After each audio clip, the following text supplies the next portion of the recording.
Hey, it's Denise. Um, Again, don't know how many days. Stopped counting. Plants are doing good. Uh, Me and Patrick are doing good. How are you keeping yourselves entertained?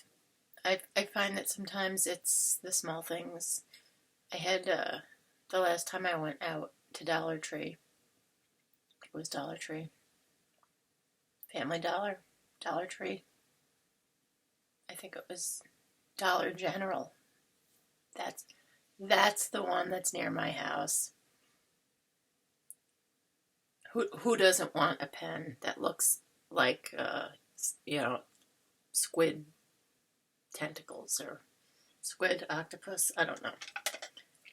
They had them in three different colors though. I mean, they all write in black, which is awesome. Can use them for anything. But yeah, I saw these and I was like, yeah, I know. I'm a dork for things that are like, like pen and paper type of writing as opposed to just doing stuff digitally. But yeah, I thought they were pretty fun. Other little goodie that I got, this one came in the mail. A necklace that, get this, it's a turtle, but it's also a magnifying glass.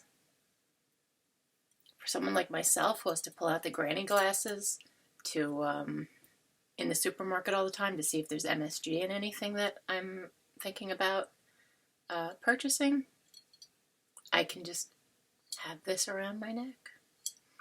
So I thought that was a cute purchase. Not like I'm going to be going anytime.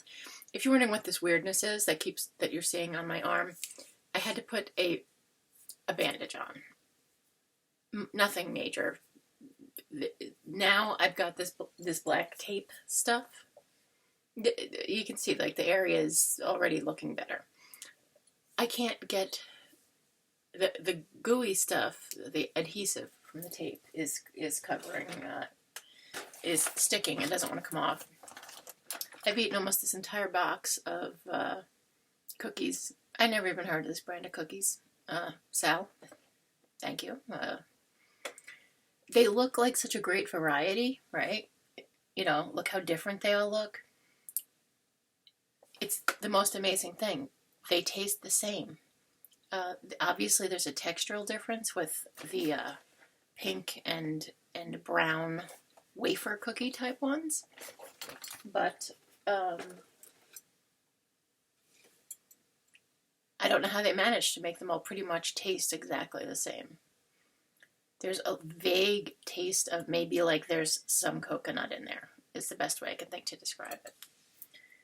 And what is this fine pile of goo that I'm eating?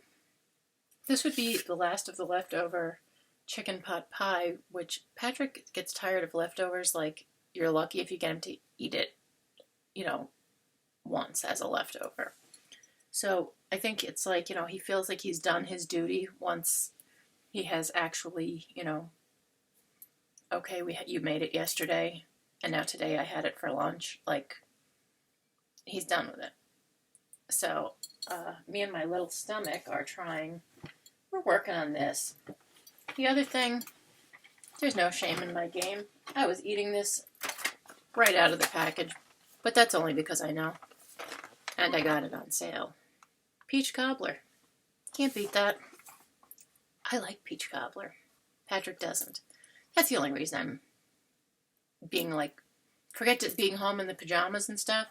It's beyond that when you're like, not only am I going to be home in my pajamas and playing with my squid pens, but I'm going to eat the dessert stuff right out of the box with a fork. What else? How else have I been entertaining myself? I have been trying to do some organization.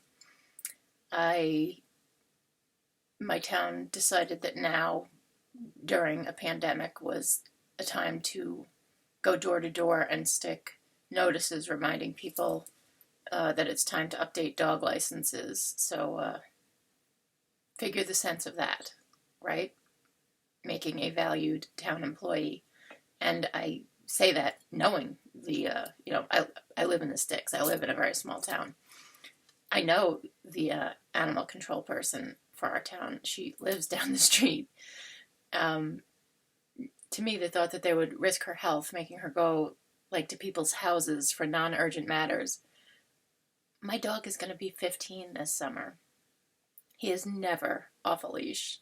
Never. He's a beagle. If they go outside, forget it. They follow the scent of something, and by the time they realize they're lost, they're exhausted, they're dehydrated. They have one of the lowest rates of being found if they get lost as far as dog breeds. So my beagle is never, ever, ever outside off a leash.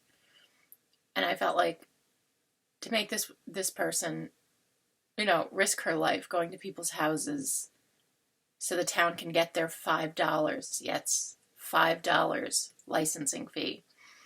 I called her, I was like, you've got to be kidding. They're making you do this? She's like, apparently someone across the street from me has a Doberman and is being an ass and letting it run around and scare people.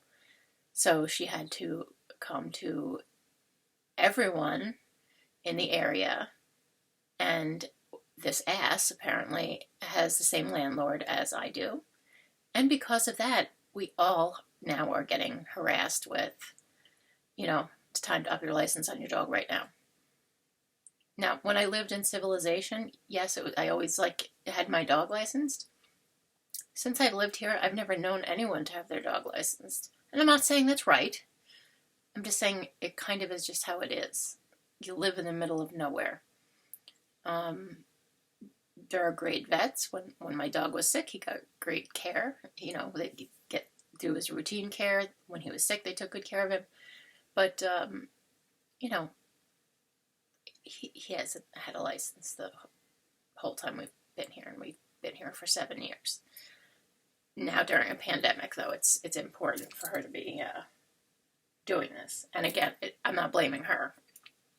I'm blaming the ass who doesn't know to keep their Doberman from running around and scaring people. And that's nothing against the breed either, or the dog. Be a responsible pet owner is my thing. Whatever kind of pet you may own. If you have one of these swimming around, it needs to be on a leash if you're not out there with it. What else? Been listening to audiobooks, been doing Headspace, keeping an eye on the plants, figuring out what to plant next, because some of the first seeds, by this point I feel like anything that didn't germinate probably isn't going to. So, then it's round 2 of let's see what we can plant and get started. So I have a couple broccoli plants. They're still tiny little seedlings, but they survived their first transplant into a little pot of, I should say, compostable, biodegradable, whatever you want to call them. The little white bags that feel like they're made out of tea bags, that same kind of papery, fabric-y material. So they went from being sprouted in the AeroGarden into those little bags which have soil, and I waited a day or two to see if anyone was going to keel over from transplant shock, and they didn't. So, then the potato plants seem to be growing. Let's hope some actual potatoes are going to grow on the roots. That, of course, you never know for months until the plant goes through its whole life cycle, and then you dig it up, or in this case, upend the bucket that it was growing in. And let's see. I guess that's it as far as updates here. Watching. I have myself limited to watching the news as far as COVID-19 once a day. In the morning, I live in New York State.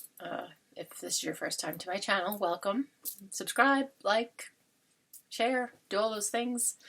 But I live in the upper New York State, and So I just watch Governor Cuomo do his briefing in the morning, and then it's like I tune it out. We stay home, we do our thing. You know, like I said, the audiobooks, the movies I would not normally probably even bother with because they're kind of silly, or like if your time was limited like it would normally be, you know, these are movies that would not make it to the top of your list. Like I'm watching those. That's about it. Really all the news. I hope everyone's doing well.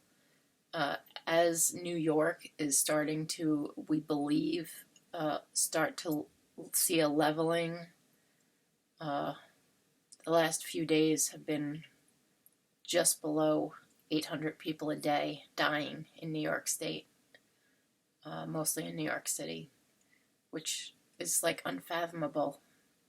Almost 800 people a day.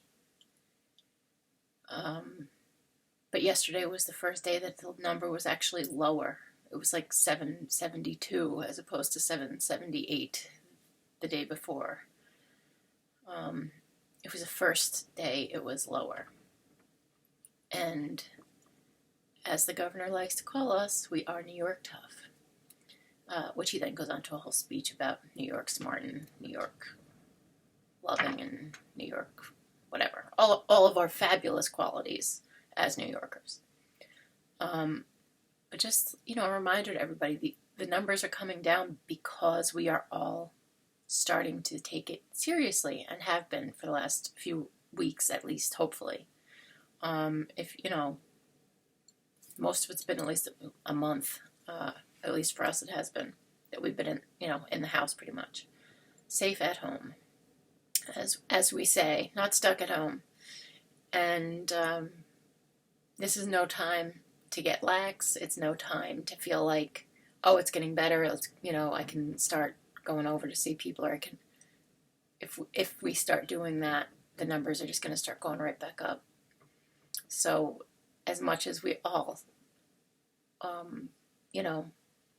getting a little bit of cabin fever, maybe we have to realize it's like, you don't stop taking your medicine because you're starting to feel better. Right? That would make no sense. You're feeling better because you're taking your medicine. Well, the spread is starting to slow down because we're all social distancing and staying home. And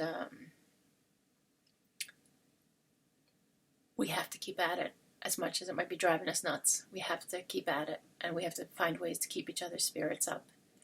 And if it's video games or TV shows or movies or audiobooks or coloring or whatever it is that helps you relax and get your mind off it, that's what you got to do.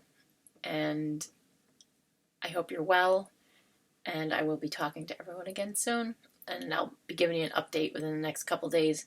I figure I don't need to show you the plants like every other day. They don't look that different when you see them that often. But in a few days, I'll let you see what's going on with the plants. And garden, people. Garden, garden, garden. You don't have to worry about what's in the produce aisle if you're growing it yourself. I'm using a hallway. If you haven't seen my videos on the gardening I'm doing right in my apartment hallway. If I can garden in a hallway in an apartment, there's no excuse. So plant something. Plant some sort of, fruit or vegetables or greens or herbs. Plant stuff that you're going to use in your cooking. And let's not be so reliant on the stores. That way we can stay away from them a little bit more. Take care and talk to you soon.